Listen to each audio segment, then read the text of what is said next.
Good morning, Gail Zintek here, and I have a question for you. So, how's your BS meter reading? So, what prompted that question? Here's what prompted. I want to tell you a story. You guys like stories? So, few weeks ago, matter of fact, it was November 5th.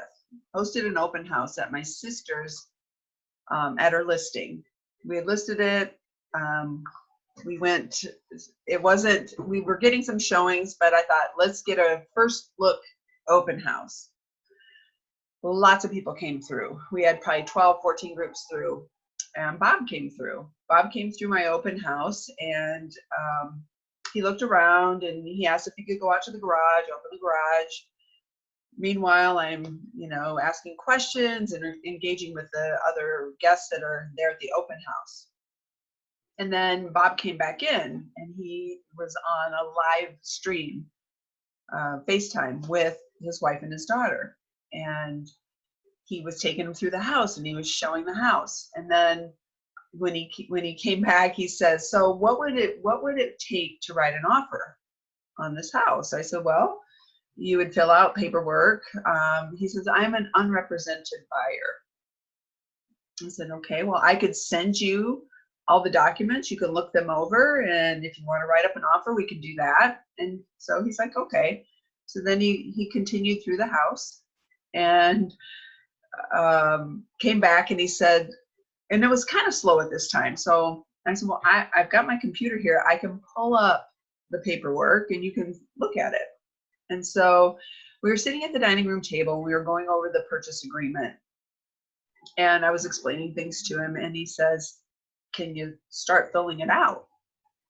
And I'm like, "Yeah, actually, okay, let's start filling it out." And I went over agency. I said, "Look, I just want you to know that this is my sister's home, full disclosure, and I'm representing her. So I'm not going to represent you in this deal, but I will live up to the ethical standards of my profession, and I will treat all parties honestly and fairly. I will treat you honestly and I will treat you fairly. But I can't guide you beyond that because I work for my sister. So anything you share with me, I share with her." And so then he's like, "Okay, that's fine." Just so happens, Paul came into my open house. Paul is a home inspector. Paul left a card with me. Never met Paul in my life. And I said to Bob, I said, "Here's Paul's card. He's a home inspector. I don't know him from Adam. He's not someone I've ever used, but if you'd like to give him a call, he might be able to fit you in for a home inspection. You have 10 days to have an inspection." So, okay, we got through that. We negotiated a counter offer, got the home under contract. We're moving towards closing. Bob was financing. Now Bob switched to cash. And he told me that at the open house. But here's the interesting part. So I want you to, the questions I have are, how do you handle a transaction? So every time something needed to be done, I'd write it up, I'd give it to my sister, give it to Bob, sign. I did the transaction. I was always on time. I was always quick to respond. And then what happened was Bob says, "Gail, I'm switching to cash, and so I'm refining my house." Now, I knew where Bob lived because his address was in the offer, right? Nice home, nice neighborhood. But here's what he said. He said, "Gail, I don't have anybody else." Okay, so back up for a second. I met him one more time. It was at the home inspection because I went and sat at my sister's dining room table for 3 hours during the home inspection because I didn't know Bob really. I didn't know this home inspector. My sister felt better. Who do I represent? I represent the seller. I represent my sister. So I sat at the home inspection for 2.5 hours. Bob came in, wrote a check to Paul, and then he left. Paul was going to give Bob the information about the home inspection. If they cared to share it with me, they could. And there was 3 things that were of concern that they asked to be fixed. We took care of those. All through this process, filling out the paperwork, making sure things were done with both signatures, always with my seller's best interest, right? So Bob calls me the other day and he says, Gail, I'm going to be out of town. The appraisers are coming to my home, and I was wondering if I could inconvenience you to go to my home and allow the appraisers in. Like, he says, there's really no one else I can trust to do that. So here's my question to you. How quickly do you build trust and rapport with people that you do business with? If you can build trust and rapport with people, you're going to win the game. So I got to go over to this amazing home. Okay, you guys, there is no other home in all of Kalamazoo like this home. I can guarantee it, because you know why? When the appraiser met me and he came in, he took one look around and he said, there are no comps for this house. It was like walking through a storybook land. It was amazing. There was unique features about this home that you only see in the movies. So, including a hidden section of the house behind the bookcase, it's just very cool. But here's what I did. When I showed up at Bob's house, he told me where I'd find the garage door opener. So I found it. I took a picture of it and I texted to him. I said, I found it. We're heading in. When I was finishing up, I did a selfie with, I'll show you if I can find it quickly. I did a selfie at the house with a thumbs up. Here's me. And I texted this to him and I said, the lights are off. I'm just leaving. Just leaving. I think I have all the lights off. Your home is exquisite. Did you build it? And then I said, I'm not sure how to turn the outside lights off, but happy to do so if you give me direction. Those were the texts I sent to him. And he calls me and we had a conversation, and I was like, Bob, did you guys build this house? Because he said, leave the lights off.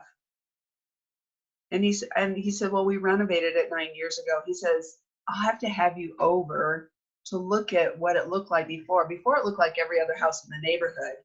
And then my wife redesigned it. So I want you to listen for these clues. One, Bob's met me twice. Bob now has invited me to come over and look at what the house looked like before they did the renovations. He says, Gail, we're going to be in this house till we die. We're going to be buried in the backyard. So we figured we'd make it the way we wanted to. So when the kids come home, they could enjoy it too.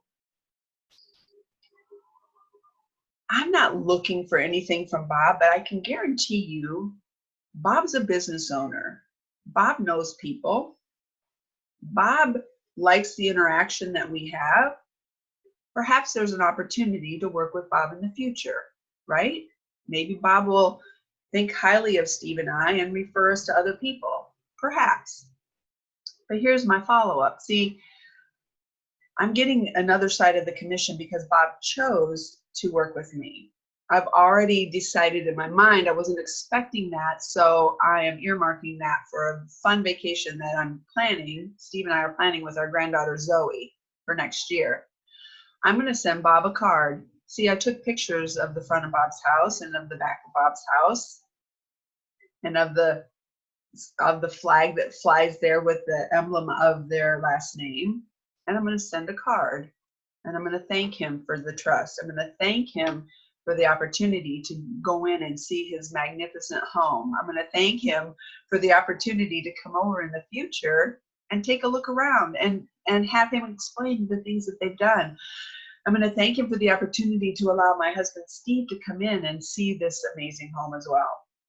And then next year, when I'm going to thank him for the opportunity to put some seed money aside for a vacation that Steve and I like to plan with our grandchildren. I'm going to thank him for the opportunity and the trust. I'm going to thank him for, bringing his daughter home to live in the house that my sister loved and cared for 23 years. And then next year, when I'm on that vacation in Europe with Zoe, I'm going to be taking pictures, and guess who's going to get a card?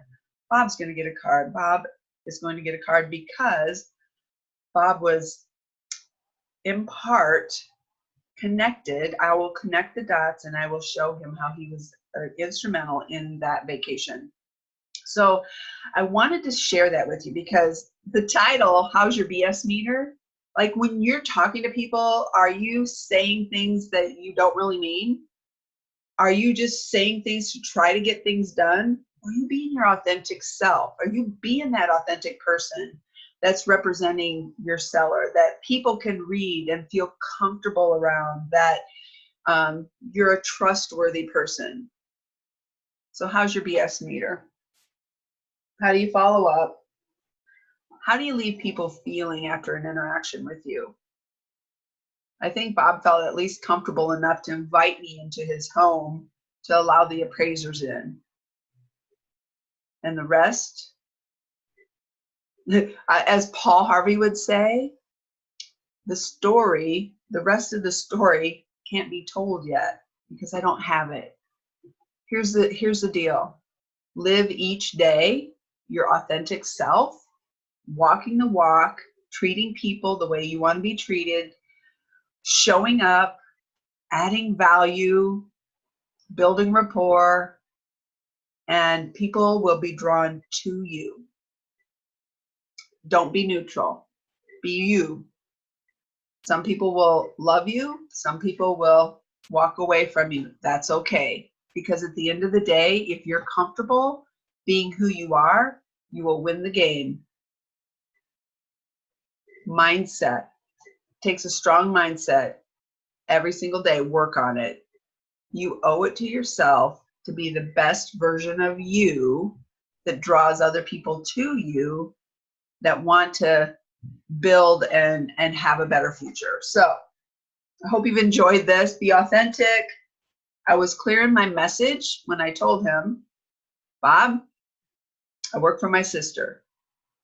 And when we had to write an addendum to switch financing, I said, Bob, I need proof of funds from you by Monday. Monday came. He said, can you please meet the appraiser at my house this week? I said, Bob, I certainly can. I need proof of funds. That day, I received proof of funds. You get what you ask for. Stay strong. Many people would have looked at that and go, oh, I don't want to make any mistakes. Or you needed to do that. You need to be engaged. You need to do your job. Don't let someone that's maybe a few chapters ahead of you in life and business affect your judgment. Be you, be authentic, be real, be loyal, and win the game. So I think that's what I had. Hope you enjoyed that. Send out cards is a big portion of following up, staying in touch, and getting into their hearts and their minds. Maybe I'll even show you the card that I send. Stay tuned. Take care.